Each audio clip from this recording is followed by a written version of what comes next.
Bonjour! Aujourd'hui, dans la balade du confiné, on vous emmène marcher. Début de notre promenade, place du Chariot, dans l'ancien faubourg d'Étampes. Comme vous vous en doutez sûrement, la place du Chariot doit son nom à sa fonction au Moyen-Âge, puisque c'est là qu'étaient parqués les chariots.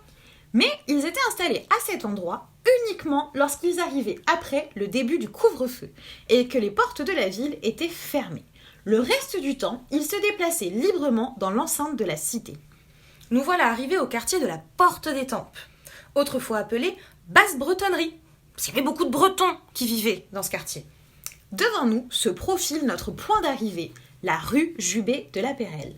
Saviez-vous que cette rue avait eu plusieurs noms et que sa physionomie avait été totalement bouleversée au cours des siècles?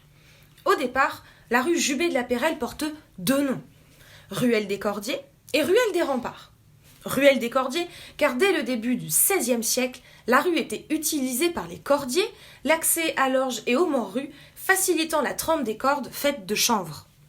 Afin de faire sécher les cordes, ils les étendaient le long de la rue en utilisant des piquets et des poutrelles directement mis dans les remparts. Et ruelle des remparts, parce qu'il y avait entre les rues d'Étampes et Basse-Faulerie une partie du rempart de la ville.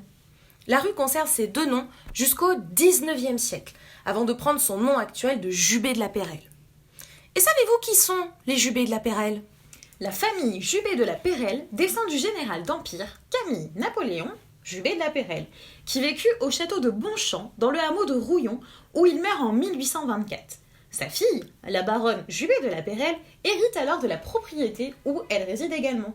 À la mort de Louise, sa fille d'à peine 18 ans, elle est effondrée. Et elle décide d'entretenir son souvenir en créant une fondation charitable à qui elle lègue 1/5 de sa fortune. Cette fondation a pour mission de choisir une jeune fille âgée de 18 à 21 ans, estimée de tous, qui fera vivre le souvenir de Louise au travers de ses actes. On l'appelle la Rosière Noire. Cette tradition va perdurer jusqu'en 1944. Et en 1952, faute de prétendante, le maire, l'église et la justice décident qu'une messe célébrée en août remplacera la désignation d'une rosière noire. Voilà pour le nom. Mais comme nous vous l'avons dit, il n'y a pas que le nom de cette rue qui a subi de multiples changements. Son apparence aussi a été fortement modifiée. Les premières archives la mentionnant indiquent que la voie mesurait à peine 3 mètres de large pour 500 mètres de long. Et en 1857, pour la première fois, on envisage d'agrandir la ruelle sans pour autant que cela soit fait.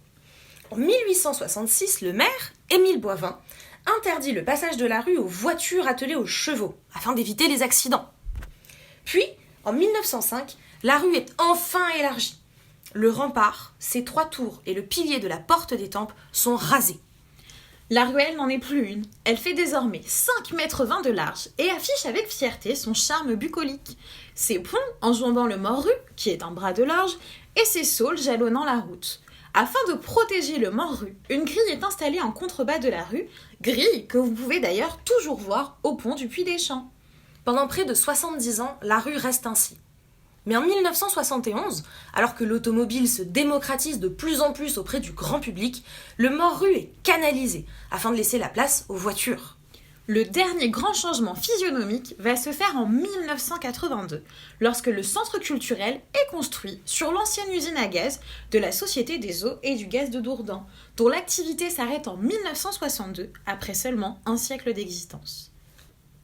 Difficile aujourd'hui d'imaginer que cette grande rue que nous empruntons tous a un jour été une simple petite ruelle dans laquelle on étendait des cordes et le long de laquelle on flânait le long des ponts et des saules, il y a encore 50 ans.